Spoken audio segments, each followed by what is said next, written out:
You're listening to the New World to Go podcast with your hosts, Redbyrd and BDLG. Welcome to another episode of New World to Go. I'm your host, Redbyrd, and with me is BDLG. Bordy, I'm back. You had the, exclusive Danny and BDLG episode. How did that go? I was in the background and I couldn't talk, but you guys, you talk an awful lot of trash about me when I was gone, dude. So I hope we you have had to fun. take every opportunity we can, man. Yeah, it was fun. We enjoyed it, but we're glad you're back, Red. I know I am. Yeah. Welcome back, buddy. Yeah. We hate Danny for sure. He only comes on. Well, I didn't mean that. No, I just meant so I'm not hosting this week is what I meant. Yeah. I understand. Yeah. All right. Well, it's good to be back. I'm still a little under the weather, but hopefully I'm on the mend right now. So we got a lot to talk about this week. We have a poll, a pretty interesting poll that was up on the forums. We're going to talk a little bit about that and maybe our thoughts on the current state of PvP armor and how it'll be in the new patch coming in May. And then we got the first official update of the PTR in May as well, Bordy. So let's hop right in here with the news.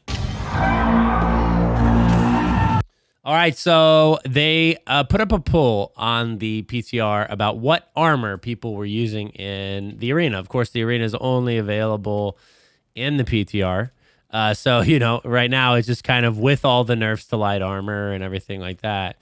And surprisingly, Bordy, or unsurprisingly, I guess, people are still using light armor. A large chunk of people are, despite the nerfs to distance, despite the nerfs to obviously, stamina and all that other stuff. So Bordy, here we go. It looks like even with the changes here, we're going to land in a light armor meta when Arena first launches. So what are your thoughts on the continuing reign of light armor in PvP? Yeah, I don't know, man. It'll be interesting to see how this all plays out. I'm not so sure that's still going to remain the case once this goes live and everyone has a chance to play it a little bit more. But I don't know. I don't know what's going to ultimately end up happening. I'm still on the fence about where the meta is going to land. But I've been using light armor in arenas. I've also used heavy armor in the arenas, and heavy armor actually feels okay in there. So I'm not real sure still where the meta is going to land. So I don't know how much stock to put into that poll. To be honest, and I also wonder how many people are voting in that poll that have actually spent extensive amount of time in the arenas, actually testing the changes, actually know what's going on, or if people just seen the poll and they're like, oh, I use light armor on live, I'm definitely going to be going to the arenas in light armor, So a lot of that is still up in the air. I don't really know. You would think that because it's in the PTR forums, most of those people have already tested and played the arenas, but I honestly don't know, man. So I'm not sure. I don't know what to say. I guess if light armor is still the way to go, then to me it's fine. I think the nerfs to light armor are merited, and I think that using light armor in there is going to be fine still with the damage boost. I probably will use it just mostly because I just have more fun in light armor, but that's my personal preference. So I don't know, man. We'll have to wait and see, I think. I really think we're going to have to wait and see what happens with the meta in arenas once it hits live, because I do think it's going to change significantly from where it's at on the PTR. So, yeah, one of my fears, I think, right now, because realistically, light armor's taken a pretty big hit in the May changes. I'm worried that this poll might push them to do more nerfs because right now, other than the damage buff, it might. Light armor really, I don't feel like feels very good. You know what I mean? It's hard to kind of put put that into words because I haven't played a ton on the PTR. I've done a lot of arenas, and I still think light armor feels fine. I prefer light armor over medium and heavy at the moment, but I do feel like at some point they're going to have to find a good landing place for most of these changes because, we've brought this up maybe on a earlier episode, but people, the gearing up in New World and rolling gear and finding good gear is extremely volatile at the moment.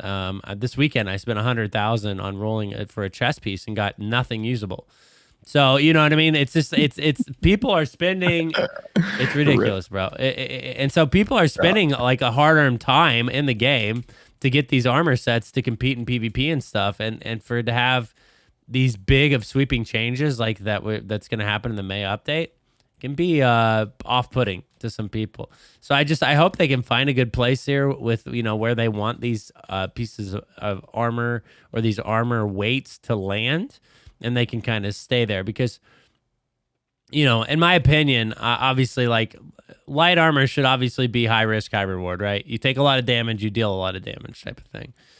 And one of the things that, like, when you talk about the amount of difference of DPS that you can do in light armor versus medium armor, it is pretty negligible, I would say, when you're taking that big of a risk and kind of you're cutting your mitigation by quite a bit. So my only concern is that, yeah, they're going to further nerf light armor and you know, at this point, I think, as much as I don't like the changes, I think they were fair.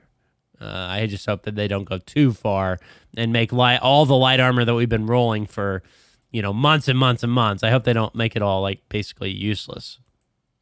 Yeah, and I think that's where the bigger concern comes in whenever they have these big sweeping changes like this. We've talked about this so much ad nauseum on the podcast, but it is one of the biggest problems I see in New World right now is that whenever they have these big sweeping changes, it's not like a meta shift that you can just go throw another gear and then be good. It's like a meta shift where it completely renders your build useless that you've been working on for months. And now what are you going to do? You know, maybe not render your build useless. That might be a little bit of an overstatement, or a little bit of an exaggeration, but it'll make it so that it's like, you're at a disadvantage now, right? For this build you've been working on for so long, and having meta shifts and meta changes is fine. That's always going to happen in a video game. It's always going to happen in an MMO. I think it needs to happen for the health of the MMO to have an ever shifting, ever changing meta. But the rate at which you get the gear and all of that stuff, something's got to be done in that realm because people that just don't have a lot of time to play, they just simply cannot compete. And whenever you shift the meta this hard, it becomes very interesting. So I don't know, man. But to go back to the question, I don't know where the meta is going to land whenever it hits live. I honestly don't know. I went back and forth with this so many times. There's so many different metas I can see playing out in my mind. Some of them include light armor. Some of them don't. I don't know where it's going to land once it hits live. It's so hard to tell in the PTR because there's no perks. There's no good usable gear. Everyone is just testing things out, trying different things. I think people have a general idea of what they're going to do in arenas, but I also think that general idea may be completely shifted once this actually goes live and there's a lot more competition, et cetera, in there. So it's so difficult for me to tell right now what's going to happen in there. Well, I think it's probable that once you get all these different, you know, not a lot of people test the PTR still at this point. There's just the same people in there every time I go in there and play. Yeah. Right. So, you know, getting more and more people active in the arena will definitely flesh out the meta a little bit more. Obviously, we probably won't know a lot until it hits live, though, on how that's going to work. But that's about it. I thought it was you brought that up that there was a poll on the PTR about that, and I thought it was pretty interesting to talk about. So it is an interesting poll to see that everyone still thinks that light armor is going to reign supreme, and it may. I don't know. We'll have to wait and see. Well, here's the thing. I think for healers, it's hard to see it working out any other way. You know what I mean? 30% is huge. It really is. It's a number that you can't ignore. So. I from what I've seen, you know, there's just tons of bows and, you know, and ranged players playing light armor still. So it will be interesting to see how that turns out for sure. All right, man. Let's hop over to our main topic of the week.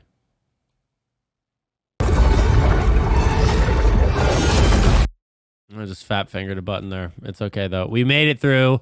So here we go, dude. We got our first ever PTR patch. Not first ever.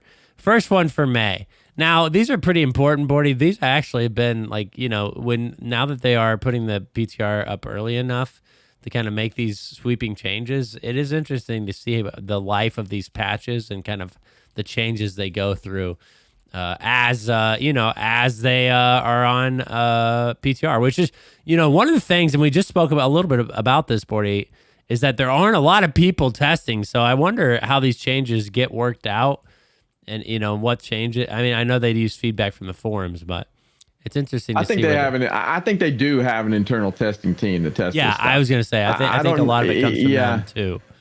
I don't know that they're necessarily on the PTR all the time, maybe, but maybe they have another branch for just internal testing. I don't know, but I have seen them make mention of their internal testing before. To what extent they do it, to how big their team is that does it, all that. I don't have any idea. I don't think anybody does except for them, maybe. But I do think that they have some sort of internal team testing stuff. They're not relying solely on the PTR numbers. Yeah. I think you're right. But anyways, there are some big changes again, dude, to the PTR patch. Yeah. One of the interesting ones here was and these were in the game before. They never technically stated them in the test notes. So we're gonna look at these. They're PvP perks, and then another thing that we want to look at is the changes to skinning. You guys mentioned the changes to the buffs, the group buffs. Over from the forts, which they named those, interestingly enough. They named those faction control points, which I think was interesting. They didn't actually say the fort buff. So, but yeah, so we're going to talk about those two things today, and then obviously you guys had already talked about the third one. So why don't we hop right in here? I just made a video about this week. It's up over on the Studio Loot's YouTube channel. It's the PvP perks. I thought these are pretty interesting. We can discuss them a little bit now, kind of your opinion on them. I thought it was interesting, dude, that now they are adding perks that only work in PvP. So let's start the conversation off there. What are your thoughts on? We already had resilient, and though it wasn't really stated as a not only PvP perk, everybody kind of understood that crit mitigation was basically only working for you in PvP. What do you think about this? The now kind of division of perks in New World. I don't like it, man. I've said this multiple times. We've talked about this a little bit. I don't remember if Danny and I talked about this last week or not, but I have talked about it a couple of times on stream and maybe in a couple of other places, I think. But I personally don't like it, man. I don't like it for a lot of different reasons. I know right now we do have basically PvE and PvP perks. I understand that, right? I understand we have Corrupted Ward, we have Corrupted Bane, we have Banes, we have Wards, we have different things that work in different scenarios. I get it. But whenever you specifically label something PvP, what are you going to do whenever you're going out in the open world now and you have a specifically labeled PvP perk on your weapon? It's going to render that completely useless. You can literally only use that in a PvP mode, and that is it. That is all. That is everything. So right now, if you have Corrupted Bane, Vicious, and Keen on something, you could still go use that and still get value out of that open world PvPing, because now you're out there, you're able to clear the mobs faster, you're able to also PvP in the open world. It does have a little bit of value, right? Like, it's not min-maxing for PvP, but it has a little bit of value out in the open world still too, right? Well, now whenever you have PvP-specific perks, man, that is not creating a world. I've said this a bunch of times, man, and it just kind of tilts me a little bit. I've heard them say a bazillion times that they want to create a world where PvP and PvE not only coexist, but they complement one another. They've said that a bazillion times. This, splitting them up like that, absolutely does not achieve that goal, bro. In any way, shape, or form does it achieve that goal. You cannot have them coexisting or complementing one another whenever you split the perks up like that. Now, on the plus side or the positive side, maybe it'll make it a little bit easier to balance things for PvP and PvE. But I would much rather them try to go the route of not doing that and just giving us these perks that are valuable in all aspects. I don't really like it. I don't really care for it. I wish they wouldn't have gone this route, and I hope they removed them, to be perfectly honest. I don't know, man. It's just it's not meeting their goal in my mind. I want this game I want it to reach that vision, and by splitting it up like that, I don't think it will ever reach that vision. And maybe their vision is shifted. Maybe it's shifted, and they don't care about having them coexist anymore or complement one another anymore. Maybe they're shifting more into two separate game modes because they think that'll be better or easier or whatever to manage, and that's fine if that's the case. But I personally I don't like it, man. Well, I think some of these things, obviously. A couple of these perks, and I spoke a little bit about this, are just useless in both PvP and PvE. So then you have these dead perks basically on armor and weapons that just kind of dilute crafting, make crafting even worse. And I don't know. I would like to see them actually refine the current pool of perks, and maybe drop some out, like reinforced and things that like literally no one is happy to see whenever you get a piece of gear drop or something like that. And then maybe using, the more refined pool to kind of, I guess, set these pieces of armor and weapons apart because, I agree with you generally that having perks that only work in one phase or another is not necessarily good for the overall vision of the game. I think sometimes though, it's one of those things that like it's hard. So the game that comes to mind specifically is Destiny.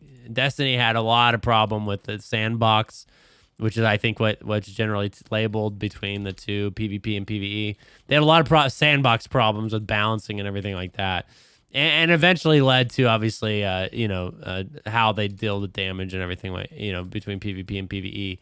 But I think one of the things that New World can definitely succeed where that game failed is that it has open world PvP, right? It has, like you're saying, an environment where you can both PvP and PvE. Another environment in New World is Outpost Rush. Now, do I promote people going in there and PvEing? No, I don't like this. I don't like having brutes all over the map all the time. Obviously not that great, but at least it was a viable strategy, right? You could go in there with Corrupted Bane and go in there and farm corruption and get the tokens and farm out monsters for your team to help support your team. There was a PvE environment in there where you could, if you wanted to, obviously I don't know if a lot of people were, but you could optimize your build for Outpost Rush, right? You could put Lost Bane and Corrupted Bane on your armor, or weapons, to make sure you're killing those mobs faster, collecting the tokens faster, to where you could build up the respawn the respawn tables. You could spawn in brutes, etc., to help your team win, right? And the path that they're going down with arenas, because I honestly, not only are these PvP perks kind of balanced around arena, but the light armor changes that we spoke about before, they were also it was very apparent that those were coming in because of arena, right? So it's like, I don't know. It's one of those things, like, if you do that too much, you may completely break one thing or the other thing. And then, all that effort, it probably went to nothing, Yeah, which has been one of my concerns from the get-go whenever they announced arenas or announced they're coming into the game, is like, all right, well, you have arenas coming in. That's incredibly exciting. But now you have the very tough challenge of balancing your combat for 3v3s, for 50v50s, for 20v20s, for open world. It becomes very, very difficult. And I think that may be where these PvP specific perks are coming in. I mean, it may lead down the road of having arena specific gear, or whatever, or maybe Outpost Rush specific gear, whatever it may be. It may lead down that path. And for me, I don't know that I like that very much, man. I mean, maybe it'll be better. Maybe it'll be more competitive whenever competitive arenas come in. Maybe it will be better. But I just don't see how that fits their overall vision of what they've wanted this game to be for a long time, which is a vision that I would like to see come to fruition. No other game does it very well, and that's where New World could get set apart. Is like, both of these things are complementary of one another, and they're not just these things you go do. They both have their purpose, and once they split those up, you're going to have a very split player base, which you probably already do to an extent now, but it's just going to divide it even more. And I don't know, man. I was hoping for something a little bit different. I would rather them not have those different tracks in the game, I guess. But what's also interesting is that right now I don't think you can craft that PvP specific gear unless something has changed. I don't think those perks are available to craft. You can only get them from the PvP reward track. So I think that's kind of interesting as well. And I don't know how I feel about that either, if they're going to be in the game, So I don't know. There's still some question marks in my mind whether or not this is going to be something that stays, because there's not a ton of those PvP specific perks out there. And really, most of them aren't even that good. I know your video was excellent, how you broke it down, and I agreed with all of them that you had in there. I agreed with how you had them separated and broken down. But I think we'll talk about that in a minute. But it's just like, dude, I don't know. I don't know where they're going with that. It was so random. They were just thrown in the game. Were those even in the patch notes? Did they? I don't remember. Not until the update. Yeah, not until this time. Yeah, so they are actually in there though. I couldn't remember if I read them in there or not. Yeah, so they're in there. So I don't know. I don't know what to make of it, man. I don't know what to make of it. It was such a random thing they added. It was out of left field. I didn't expect them to add it, and I don't know what direction they're going with it. So I guess time will tell. But right now, I'm not too big of a fan of them, to be honest. Yeah. So one of the things historically, and to your point, it says that you do not want to divide up gear that way. I think World of Warcraft tried to do it at one point, and then everybody, you got a lot of pushback from players that they had to have, even just 2 gear sets for their person, Well, yeah, and look at New World. You already have to have a bazillion, and that's one of the biggest complaints I hear every single day from players, streaming or whatever, forums. I just see it all the time. It's like, man, this is toxic. Managing all these gear sets is toxic. Having to have a million different gear sets for all these things is toxic, and now you're adding yet another one on top of that, and that's just another reason to reinforce my thought process of not wanting these in the game. I don't like them, man, at the end of the day.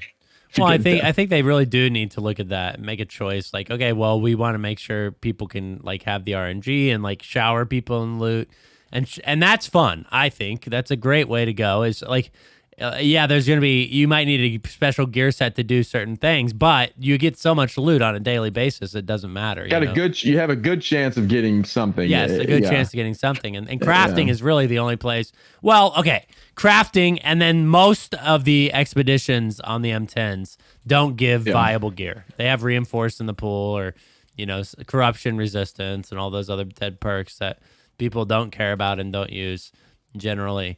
Those pools need to be looked at, and I'm fine with that approach. If that's where they want to go, I think I would be, as a player, I'd be very happy with that approach. But they're on the fence right now of, limiting the amount of drops and crafting things you can do on a day, and also making it to where you need so many sets for each different activity in the game. You need a luck set, you need an Angry Earth set, a Corruption Bane set. You need a PvP set. You need an Outpost Rush set. You need a War set. You need an Arena set. It's like, all that is fine if you're showered in gear and you have a high chance of getting something good eventually. But that's just not the way the game works at the moment. So, yeah, I don't know, man. I again think, this could be made better with better crafting and potential set, ways to manage your sets. Another thing that people ask for a lot, but we're just not there yet. So hopefully those things come in the future, which could improve the overall gear setting in New World. Let's talk a little bit about these perks real quick here, Bordy.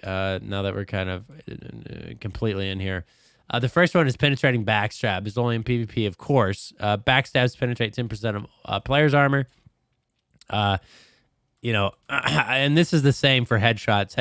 Penetrating headshots the same. It penetrates 7% of armor, though.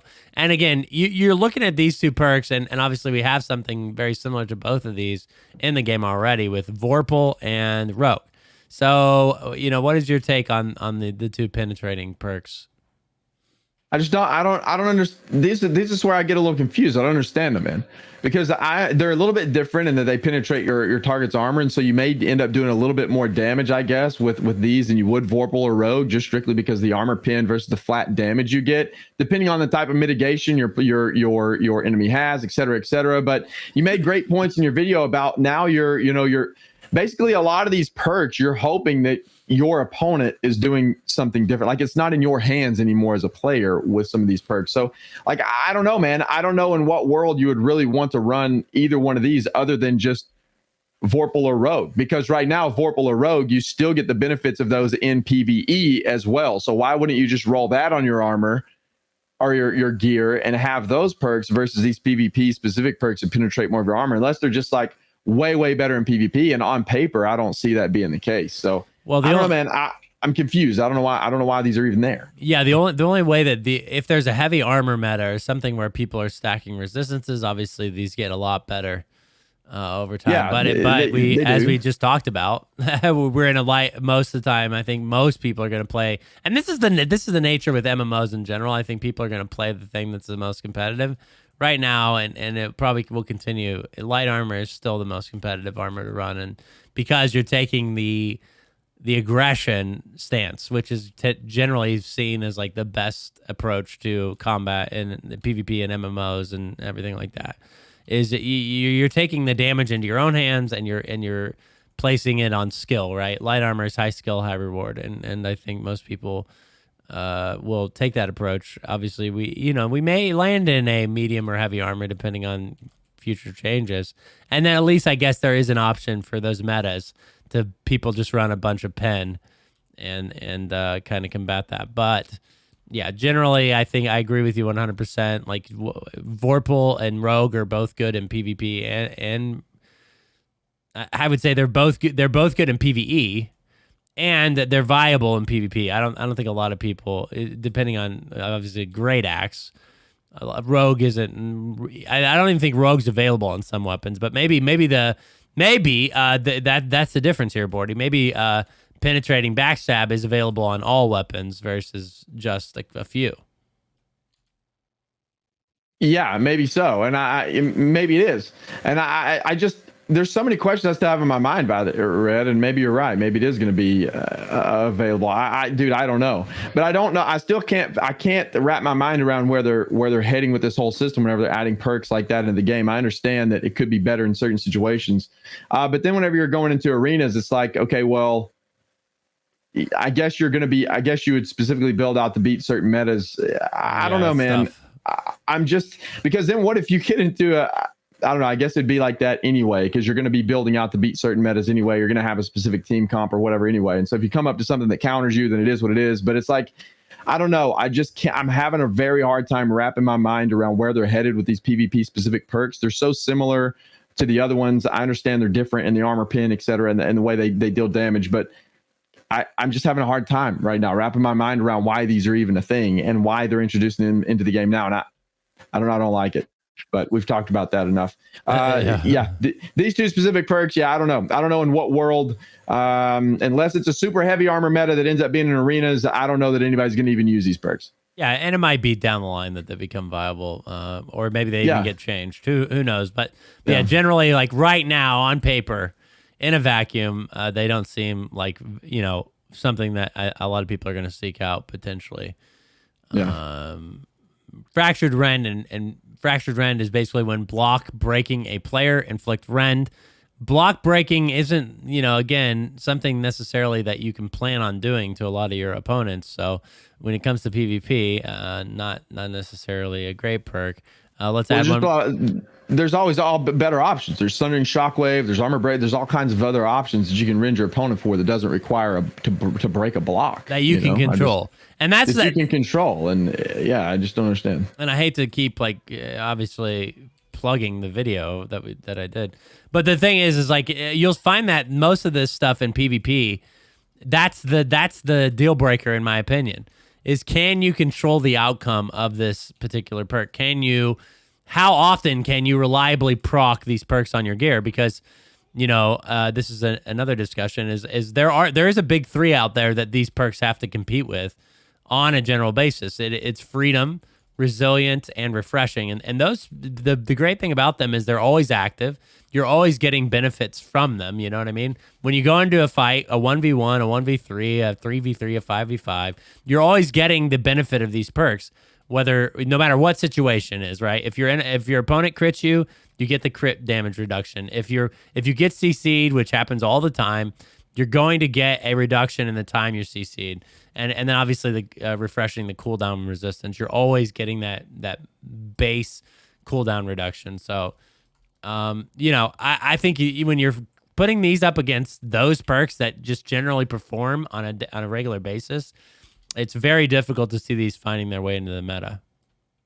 Yeah, I mean, because what you're doing is you're essentially placing your chips on what your opponent's going to do, right? Like, what if your opponent isn't blocking? What if they're just dodging all the time? What if they get caught in a grab well and they're able to dodge out of it or not get caught or whatever? They're just not blocking. Then you're never going to proc that ability like ever. I don't know. I would say generally, unless it's sword and shield. Perk. Most people don't block. You know what I mean? Right. You may block like once or twice, but I I don't know, man. If you get caught in a grav well or an ice shower or something, you're going to block. But generally, if you're not stuck in a CC, you're going to be trying to dodge out of the abilities and not block them in this light armor meta, which seems to be what's going to happen in arenas too, according to the poll. So I don't know. Overall, I feel like that's a bad perk, man. I don't think it's good. I think it's bad. Yes, I agree with you generally, unless something changes with it, of course. Here's the next one: is Purifying Crits. Critical hits remove 1 buff from a player. Cooldown is 10 seconds. Now, the thing that makes this not so great is the cooldown. 10 seconds. Like they can reapply that buff within seconds of you removing it. Number one. Number two, I don't know of too many buffs out there, unless it just removes the entire stack of buffs. Which is another thing that kind of needs to be tested. I just can't imagine this finding its way into the meta either. Which, again, you'll see this as a trend in a lot of these PvP perks. Is not only are they only PvP specific, but they're not that great in PvP either. Yeah, that's why I'm saying I'm having a hard time understanding where they're going with these perks and why they're even in the game right now. Because for the vast majority of these perks, there's already options very similar to them in the game, or already other ways to apply these buffs or debuffs in the game. And a lot of these perks just don't make a lot of sense to me. So I'm not understanding. Like, it feels to me like they have a bigger plan for these perks. Like they're going to implement more PvP specific perks, and they're heading more towards like arena only builds and that type of thing. That's where I feel like this is going, because right now these they don't make any sense to me. So yeah. Anyway, all right. I don't have a lot to say about that perk in particular, other than what you just said. I would just be echoing what you said. So we can move on. Yes. So exhausting exploitation hits against exhausted targets inflict slow, reducing movement speed by 15%. 15%. Again, I don't want to. Let's not beat a dead horse here. Not a great perk. You have, again, it's reliant upon an opponent that's exhausted, which means you don't have any stamina. So again, you're not in control of that damage modifier there. So you have to hope they misplay and run out of stamina, basically. Yes. And then your perk is only active then. And again, you just put it up. It's very easy, but benchmark, in my opinion. Just put it up against a cooldown reduction. How good is that? How good is that versus getting to use insanely powerful abilities such as Gravwell, such as, Sundering Shockwave, all those things. Can you honestly think that this would take a place of a weapon perk or a cooldown? Then yeah, I don't think that they're great. And this one definitely falls into that category. Agreed. All right, so the next one we have here is Alacritious Punishment. Deal 8% additional damage to players with haste. Okay, haste. I've never known anybody to build out their build around haste. So again, another perk that not necessarily one that I seeing a lot of play. Yeah, I don't either. I don't have a lot to say about that one either. Man. Yeah. All right, let's get to some beefy ones here, Bordy. Some interesting ones at least. All right, so here we go. We'll skip down. Shrieking Hills. After successfully dodging an attack, heal for 100 health. Each armor adds a stack. So basically, I think you can have this on armor only. And that will basically be 5 stacks of shirking healing, which would be every time you dodge an attack. You have to dodge an attack. You can't just dodge. Every time you dodge an attack, you'll get 500 health back, Bordy. So that's the extreme. That's the extreme version of shirking healing. What do you think about this as a perk? Are you really going to put 5 of those on your armor, though? I don't know. I mean, I guess it might be okay for some self-sustained build or something. I don't know. The answer is I'm not. I'm definitely not putting. I wouldn't either. I wouldn't sacrifice other perks for that either. But it's the best perk that we've heard so far, I think, and that's not saying a whole lot. No. I mean, you have to dodge through an enemy ability to get healed for your 500 health, and this 500 health just is it that much in PvP? You know what I mean? Like maybe it'll save your life in certain situations, but. I mean, I don't know, man. I mean, I think there's just better ways to heal in the game. There's just, I don't know. Maybe if you're going for like a full out, like sustain build with a lot of life still and a lot. Yeah, I don't know. I just don't see anybody really using that as like a as a go-to like perk. No, and honestly, I there's a better version of this perk already in the game, shirking fortification. That basically you can stack fortification on your character every time you dodge an attack, and that particular perk, again, it works when you're at full health, which I think is one of the things that I think is works in PvE and PvP. And works in PvE and PvP. You're exactly right. Just another perk that I think is interesting. We're heading in the right direction.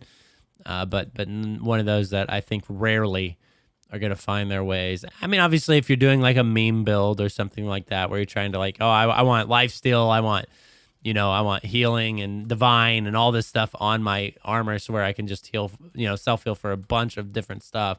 And I honestly, dude, and this is what's sad about this perk, I think that would be cool for PvE.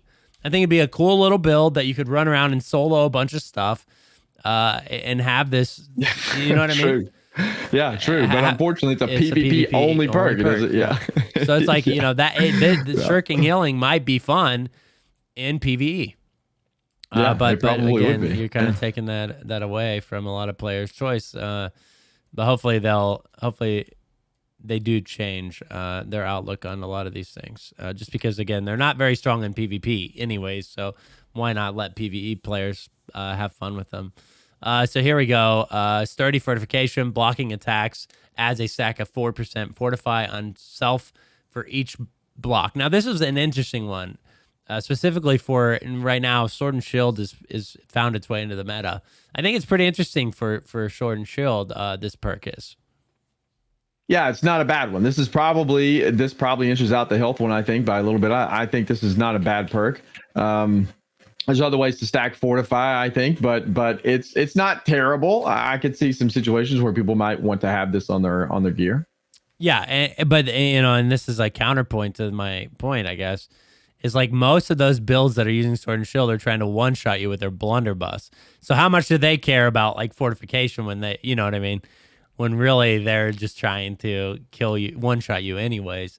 I think if it was potentially like empowerment instead of fortification, this would be kind of interesting and crazy. But currently as it stands, I think most builds that are trying to block potentially, and the meta at least, aren't trying to, gain fortification stacks. The only thing that really does kind of make this a viable perk, I think, is in tanks and wars and stuff. Having your tank have this on the piece of gear that allows them to stack fortification while they're blocking. I think that for tanks and wars, I do think this is a viable perk. Yeah, maybe so. I mean, I think there's uses for it for sure, and that would be one of them. But like for like arena play specifically and other PvP options, I don't know. I think there's other ways to get fortify on your gear that would be maybe better. Yeah, I don't know, man. The only way you'd want to use that if you're running a Sword and Shield build, it's incredibly specific. I don't know. I still don't think it's amazing, but I think there would be uses for it at least. Yeah. Which is a lot more than you can say about Siege Ward. Receive 6% less damage from siege weapons. Just never gonna. I don't even think it's worth discussing why that one's bad. It's just not good. Mortal Empowerment. So here's the thing. Here's where it gets, I think, really interesting here. Player kills grant a persistent 2% damage that lasts either 20 minutes or until the player is downed or dead or the game mode exits. So you can stack this up to 20 or 15 times, Bordy. So this doesn't seem to be linked towards like the empowerment stacks that you typically get.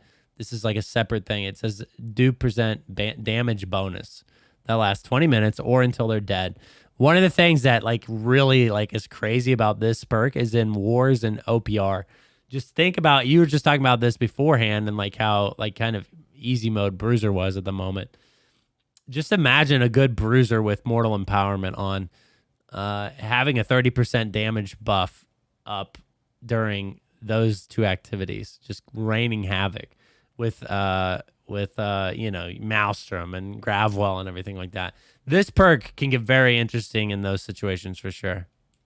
Yeah, I would imagine that it's not going to exceed the empower cap, though. I would think that it's going to be the same thing. I haven't tested it. I don't have any piece of gear with that specific perk on there. I haven't gotten any from my reward track for arenas on the PTR, but I would imagine it'll cap an empowerment cap. But even still, though, like what's crazy is that you just have it all the time until you die. And there are situations where you can run around in OPR and almost never die. And then if you have that stacked on top of that, it gets really insane, man. Like that perk is actually crazy, I think. It has potential to be completely broken. I think. Like how do you go from having these other perks to this perk? Well, how does that work? You mean Siege Ward and then this? Yeah, I don't. Yeah, how do you go from having Siege Ward to having something like this as a PvP perk? It's insane to me, man. It's crazy. I this is really like the one that like I think potentially might get nerfed. Well, what's crazy to me is like these were introduced with the arena patch. That's not an arena perk, right? Like no. I think maybe in some situations you could run it on arena gear, but you're not going to stack. You're not going to stack it up very much in arenas, and and then does it fall off in between matches and stuff? I would assume it doesn't. I would assume it says stays game mode end, yeah. So maybe not game mode end. But yeah, so I think most of the time you come out with like 7 or 8 kills in arena. I think generally, even if you're doing like really well. So yeah, for the entire match. Exactly. Yeah. One of the things that so it's coming out with the PvP reward track. Which is important to remember because, obviously any PvP helps you progress there. True. So it's, Siege Ward and stuff does make a little bit of sense when you tie it into that. But yeah, generally, like you're going to be one to keep an eye on, I think, as far as power goes, because, if people are running around with 30% bonus stack on a regular basis, I mean, again, 20 minutes or death, like, 30% consistent damage buff can be really crazy, really quick. And really, like we mentioned bruisers, but think of a good mage that never engages, that can kite well, that will just run around with the 30% damage buff. That's also pretty scary. For 20 minutes. That's also pretty scary, too, especially if you get those kills quickly and then you spend the rest of your OPR match with that damage buff. It could get out of hand real quick. I mean, the difference between that and like stack, because you can stack max empowerment with some weapons, but the difference is this is just you don't have to stack them. It's already there. Like you get the stacks and then they stay. They don't go away for 20 minutes or unless you die. So you have them. You don't have to do anything special. You don't have to proc an ability. You don't have to do anything. You just kill someone and you get the stack. That's pretty nuts, man. That is a pretty crazy perk. I would imagine for Wars and Outpost Rush, it's going to be probably something everyone's going to want on their gear. Would be my guess, or most people would want on their gear. It's pretty crazy. It's a pretty crazy perk. Now, so do you only have to have one piece of that with one perk on there? So I believe when I checked it, I think this is a weapon perk. So it's one of those things that you can. You have to sacrifice a weapon perk, which would probably be okay. It's pretty insane. Yeah, depending on how good you are. I think this is really one of those rich people perks, honestly.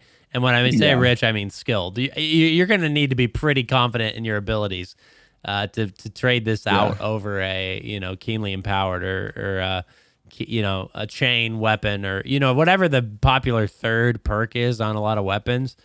You're gonna definitely need to be pretty confident in your ability to stack these up consistently.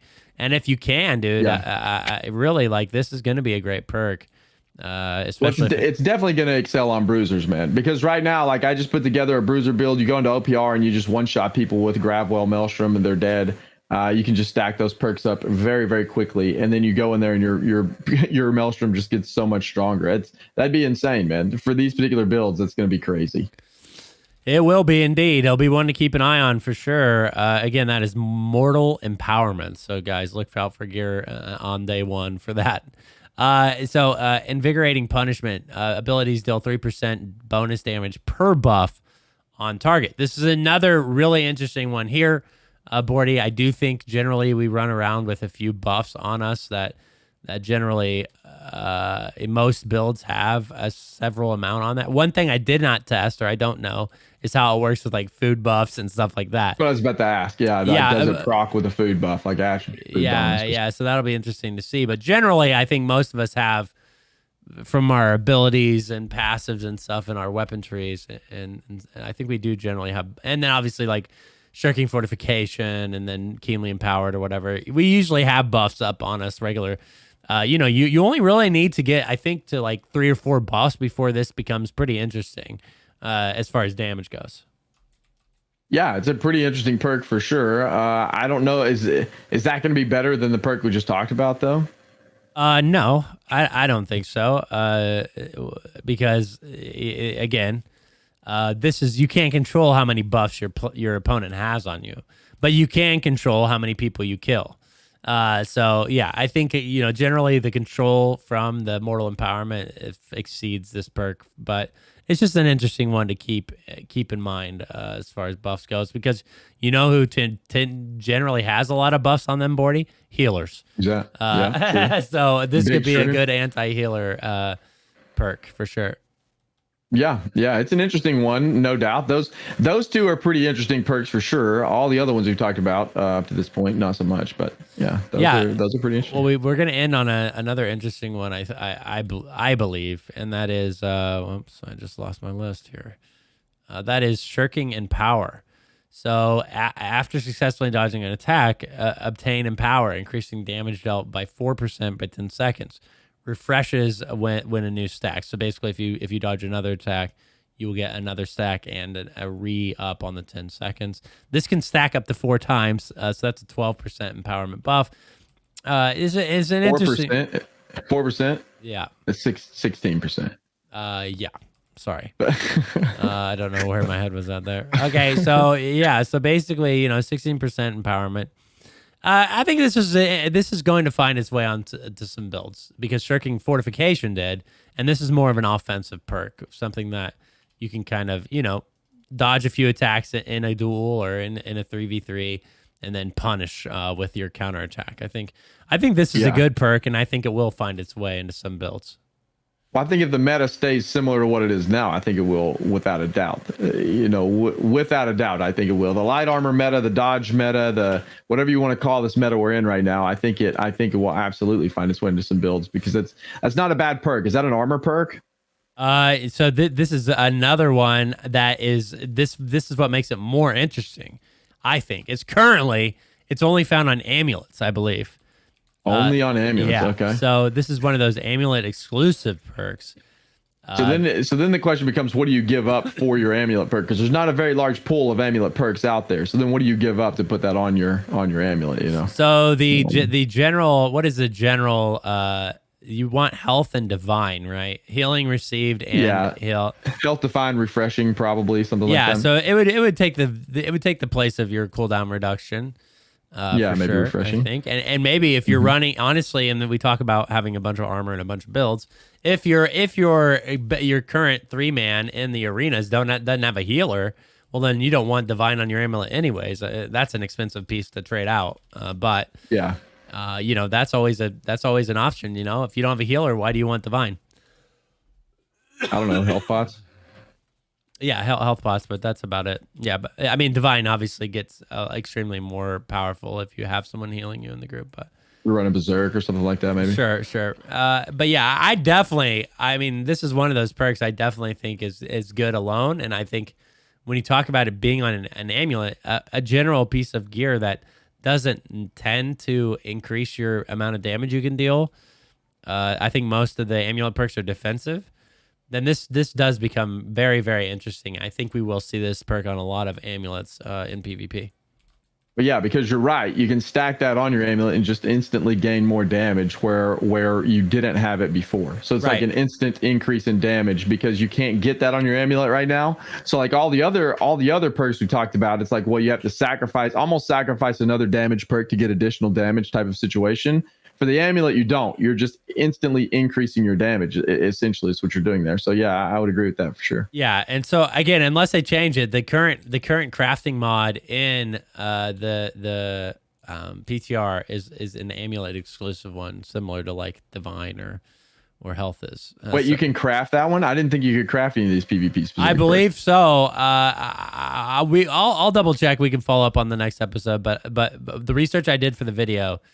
There was a crafting mod for this particular one, and it is on an amulet exclusive crafting mod. So I do think these will be craftable though.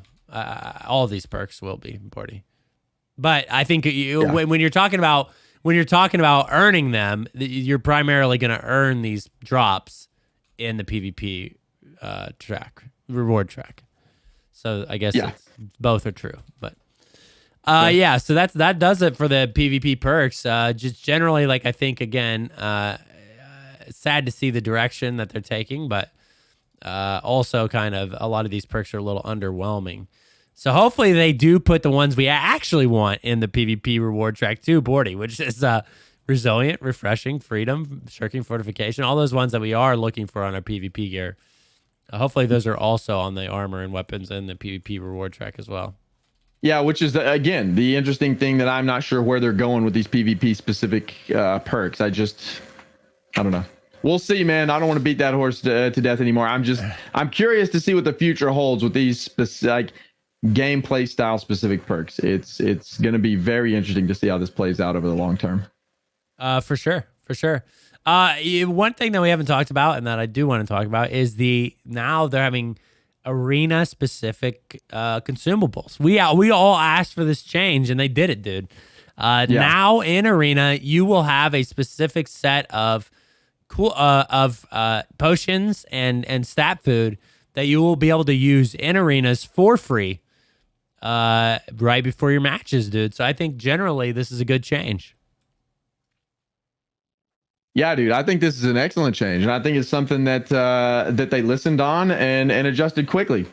This change is awesome. I don't know if you've messed with it on the PTR at all since they've implemented it, but basically they just give you your consumables, you put them on your bar and you use them. I think they were bugged on the PTR. The food buffs were not increasing your attribute bonuses. One of the things that I would like to see them add, though, which I don't know how they would add this because there's so many different options, but it's like I would almost rather see them add like a vendor at the beginning of the match that you can just like get your stuff for, like choose what you want, or some kind of something that you can choose what you want for your stat food, because right now on the PTR it's only 40 stat food, right?